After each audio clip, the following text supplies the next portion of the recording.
ओम शांति। 4 अक्टूबर 2025 के ईश्वरीय महावाक्य। पहले सुनते हैं मुरली के मुख्य पॉइंट्स। बाबा ने कहा, इस समय सबको पूरा ग्रहण लगा हुआ है। यह ग्रहण उतरेगा याद से। अब कोई भी पाप नहीं करो। पहला नंबर पाप है देह अभिमान में आना। तुमको तो यहाँ ही सर्वगुण संपन्न बनना है, दैवी गुण धारण करने हैं। कोई भी बात में रूठना नहीं है, शक्ल मुर्दे जैसी नहीं करनी। बाबा ने कहा, तुम्हारे मुख से सदैव फूल ही निकले। अगर कांटे पत्थर निकलते हैं तो पत्थर के पत्थर ठहरे।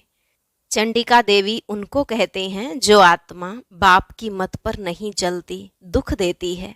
अब तुम्हें ऐसा कोई काम नहीं करना। कोई भी प्रॉपर्टी आदि का झगड़ा है तो वह विवाद अब खलास कर दो। ऐसा ना हो झगड़ा करते करते प्राण ही निकल जाएं। लास्ट में बाबा ने कहा, ऐसे कभी नहीं कहना चाहिए कि हम शिव बाबा को देते हैं। नहीं, हमने शिव बाबा से पद्म लिया है, दिया नहीं। शिव बाबा तो खुद दाता है, हम उनको देंगे कैसे। अब सुनते हैं महावाक्यों को विस्तार से। बाबा ने कहा, मीठे बच्चे, श्रेष्ठ से श्रेष्ठ बनने के लिए स्वयं भगवान तुम्हें श्रेष्ठ मत दे रहे हैं, जिससे तुम नरकवासी से स्वर्गवासी बन जाते हो। प्रश्न, देवता बनने वाले बच्चों को विशेष किन बातों का ध्यान रखना है। उत्तर, कभी कोई बात में रूठना नहीं, शक्ल मुर्दे जैसी नहीं करनी है, किसी को भी दुख नहीं देना है।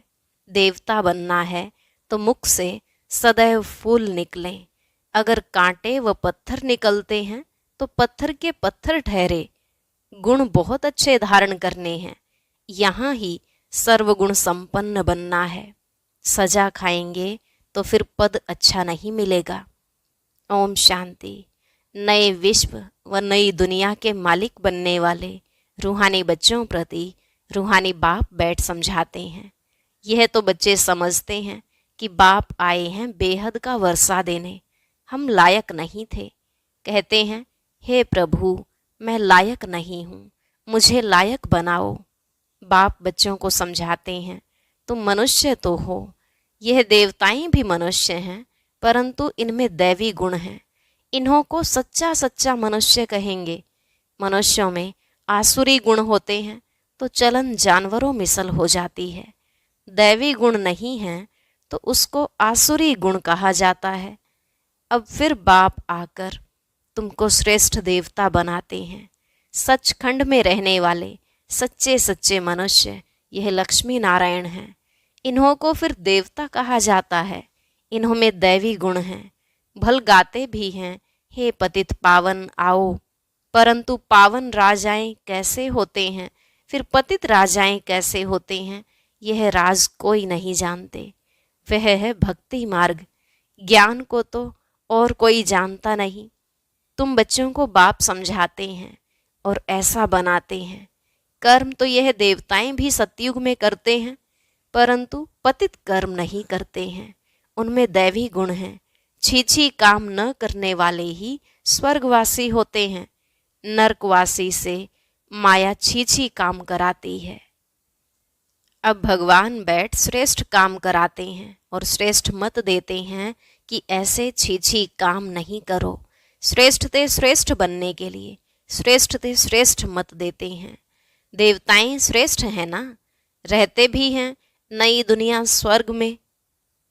यह भी तुम्हारे में नंबरवार पुरुषार्थ अनुसार जानते हैं, इसलिए माला भी बनती है 8 की व 108 की करके 16,108 की भी कहें। वह भी क्या हुआ, इतने करोड़ मनुष्य हैं, इनमें 16,000 निकले तो क्या हुआ, 1/4% भी नहीं। बाप बच्चों को कितना ऊंच बनाते हैं। रोज बच्चों को समझाते हैं कि कोई भी विकर्म नहीं करो। तुमको ऐसा बाप मिला है तो बहुत खुशी होनी चाहिए। तुम समझते हो कि हमको बेहद के बाप ने एडॉप्ट किया है, हम उनके बने हैं। बाप है स्वर्ग का रचयिता, तो ऐसे स्वर्ग का मालिक बनने के लायक सर्वगुण संपन्न बनना पड़े। यह लक्ष्मी नारायण सर्वगुण संपन्न थे। इन्हों के लायकी की महिमा की जाती है। फिर 84 जन्मों के बाद न लायक बन जाते हैं। एक जन्म भी नीचे उतरे तो जरा कला कम हुई। ऐसे धीरे धीरे कम होती जाती है। जैसे ड्रामा भी जू मिसल चलता है ना, तुम भी धीरे धीरे नीचे उतरते हो तो 1250 वर्ष में 2 कला कम हो जाती हैं। फिर रावण राज्य में जल्दी जल्दी कला कम हो जाती है, ग्रहण लग जाता है। जैसे सूर्य चांद को भी ग्रहण लगता है ना, ऐसे नहीं कि चंद्रमा सितारों को ग्रहण नहीं लगता है, सबको पूरा ग्रहण लगा हुआ है। अब बाप कहते हैं याद से ही ग्रहण उतरेगा। कोई भी पाप नहीं करो। पहला नंबर पाप है देह अभिमान में आना। यह कड़ा पाप है। बच्चों को इस एक जन्म के लिए ही शिक्षा मिलती है, क्योंकि अभी दुनिया को चेंज होना है। फिर ऐसी शिक्षा कभी मिलती नहीं। बैरिस्ट्री आदि की शिक्षा तो तुम जन्म जन्मांतर लेते आए हो, स्कूल आदि तो सदा हैं ही। यह ज्ञान एक बार मिला बस। ज्ञान सागर बाप एक ही बार आते हैं। वह अपना और अपनी रचना के आदि मध्य अंत की सारी नॉलेज देते हैं। बाप कितना सहज समझाते हैं। तुम आत्माएं पार्टधारी हो। आत्माएं अपने घर से आकर यहाँ पार्ट बजाती हैं। उनको मुक्ति धाम कहा जाता है। स्वर्ग है जीवन मुक्ति, यहाँ तो है जीवन बंद। यह अक्षर भी यथार्थ रीति याद करने हैं। मोक्ष कभी होता नहीं। मनुष्य कहते हैं मोक्ष मिल जाए, अर्थात आवागमन से निकल जाए, परंतु पार्ट से तो निकल नहीं सकते। यह अनादि बना बनाया खेल है। वर्ल्ड की हिस्ट्री ज्योग्राफी हूबहू रिपीट होती है। सतयुग में वही देवता आएंगे, फिर पीछे इस्लामी बोधि आदि सब आएंगे। यह ह्यूमन झाड़ बन जाएगा। इनका बीज ऊपर में है। बाप है मनुष्य सृष्टि का बीज रूप।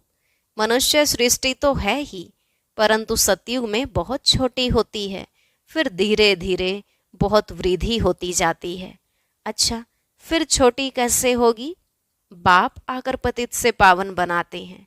कितने थोड़े पावन बनते हैं, कोटों में कोई निकलते हैं। आधा कल्प बहुत थोड़े होते हैं, आधा कल्प में कितनी वृद्धि होती है। तो सबसे जास्ती संप्रदाय उन देवताओं की होनी चाहिए, क्योंकि पहले पहले वह आते हैं, परंतु और धर्मों में चले जाते हैं, क्योंकि बाप को ही भूल गए हैं। यह है एकज भूल का खेल।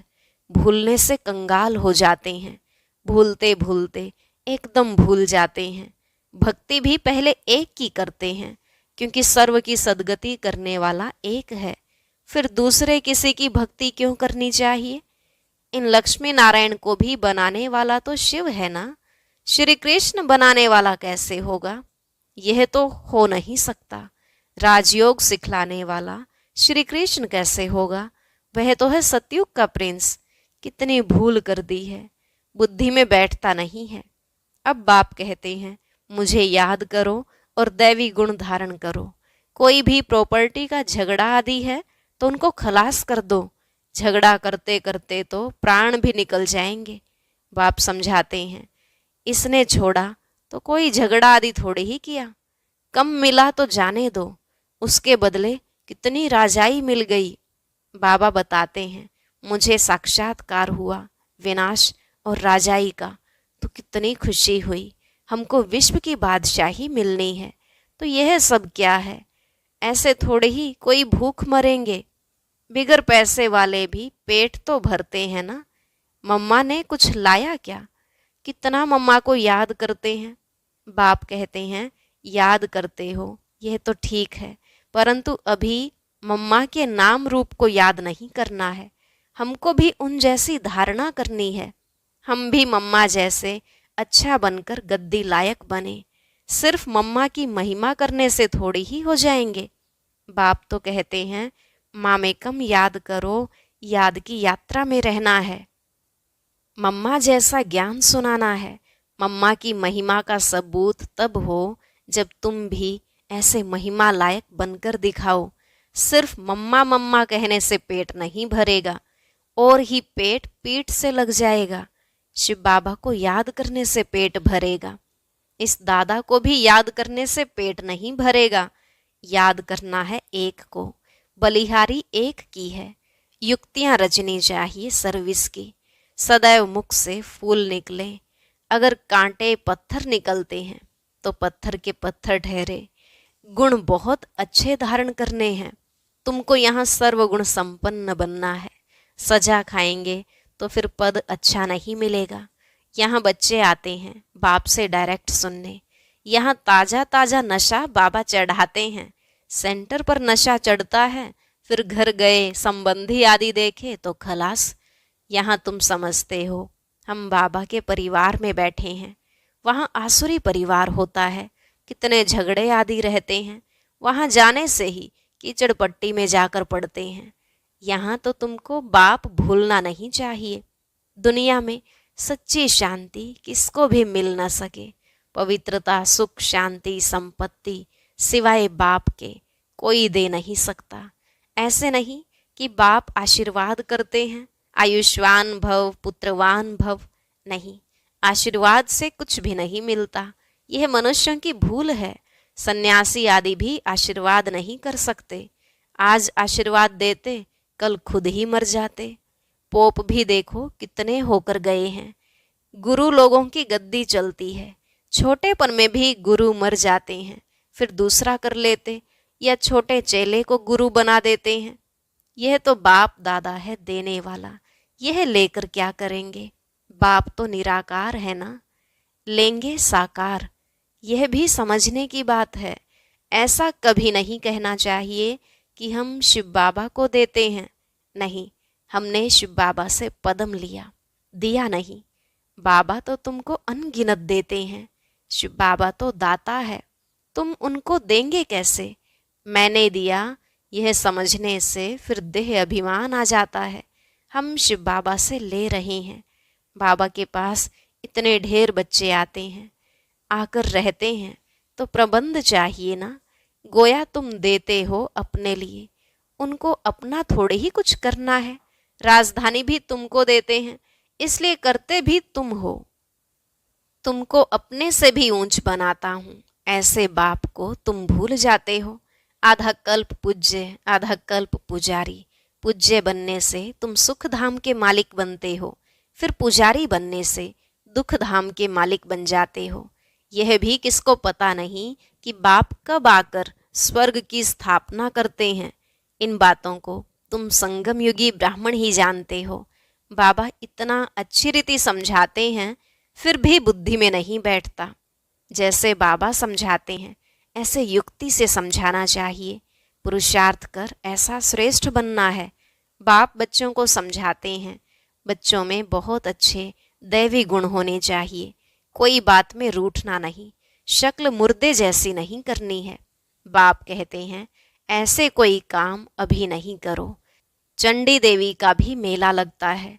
चंडिका उनको कहते हैं जो बाप की मत पर नहीं चलती, जो दुख देती है।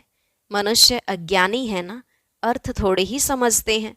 कोई में ताकत नहीं, वह तो जैसे खोखले हैं। तुम बाबा को अच्छी रीति याद करते हो तो बाप द्वारा तुम्हें ताकत मिलती है। परंतु यहाँ रहते भी बहुतों की बुद्धि बाहर में भटकती रहती है। इसलिए बाबा कहते हैं यहाँ चित्रों के सामने बैठ जाओ तो तुम्हारी बुद्धि इसमें बीजी रहेगी। गोले पर सीढ़ी पर किसको समझाओ तो बोलो सतयुग में बहुत थोड़े मनुष्य होते हैं, अभी तो ढेर मनुष्य हैं। बाप कहते हैं मैं ब्रह्मा के द्वारा नई दुनिया की स्थापना कराता हूँ, पुरानी दुनिया का विनाश कराता हूँ। ऐसे ऐसे बैठ प्रैक्टिस करनी चाहिए। अपना मुख आप ही खोल सकते हैं। अंदर में जो चलता है वह बाहर में भी निकलना चाहिए। गूंगे तो नहीं होना। घर में रड़ियां मारने के लिए मुख खुलता है, ज्ञान सुनाने के लिए नहीं खुलता। चित्र तो सबको मिल सकते हैं, हिम्मत रखनी चाहिए। अपने घर का कल्याण करें। अपना कमरा चित्रों से सजा दो तो तुम बिजी रहेंगे। यह जैसे तुम्हारी लाइब्रेरी हो जाएगी। दूसरों का कल्याण करने के लिए चित्र आदि लगा देना चाहिए। जो आए उनको समझाओ, तुम बहुत सर्विस कर सकते हो। थोड़ा भी सुना तो प्रजा बन जाएंगे। बाबा इतनी उन्नति की युक्तियां बतलाते हैं। बाप को याद करो तो तुम्हारे विकर्म विनाश होंगे। बाकी गंगा में जाकर एकदम डूब जाओ तो भी विकर्म विनाश नहीं होंगे। हरिद्वार में तो सारे शहर का गंद आकर गंगा में पड़ता है। सागर में कितना गंद पड़ता है, नदियों में भी किचड़ा पड़ता रहता है। उससे फिर पावन कैसे बन सकते? माया ने सबको बिल्कुल बेसमझ बना दिया है। बाप बच्चों को ही कहते हैं कि मुझे याद करो। तुम्हारी आत्मा बुलाती है ना, हे पतित पावन आओ। वह तुम्हारे शरीर का लौकिक बाप तो है, पतित पावन एक ही बाप है। अभी हम उस पावन बनाने वाले बाप को याद करते हैं। जीवन मुक्ति दाता एक ही है, दूसरा ना कोई। इतनी सहज बात का अर्थ भी कोई समझते नहीं। अच्छा, मीठे मीठे सिकिलधे बच्चों प्रति माता पिता बाप दादा का याद प्यार और गुड मॉर्निंग। रूहानी बाप की रूहानी बच्चों को नमस्ते।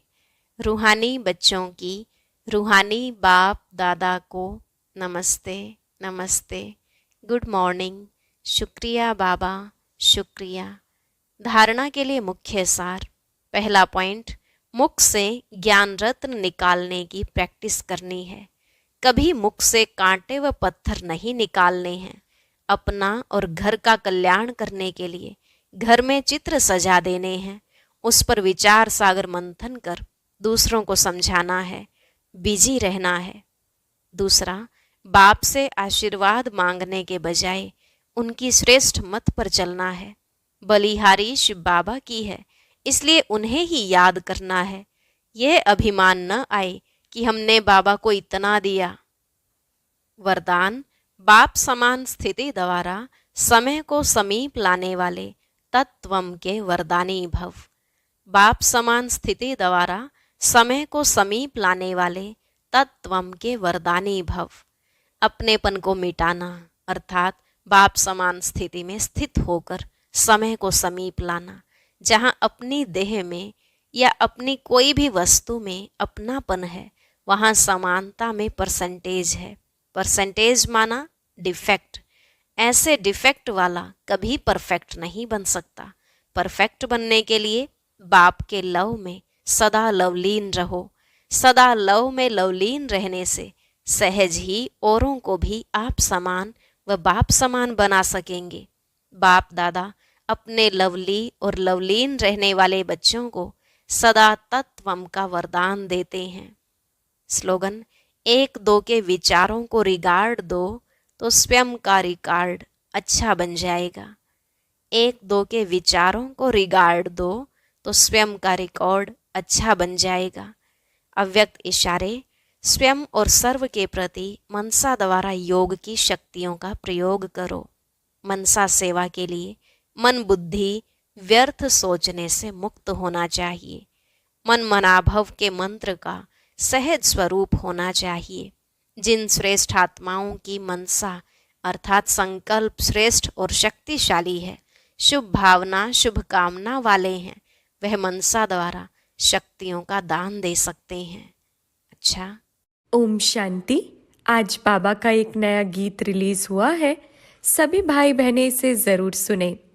अभी गीत को सुनने के लिए ऊपर दिए गए बॉक्स पर क्लिक करें।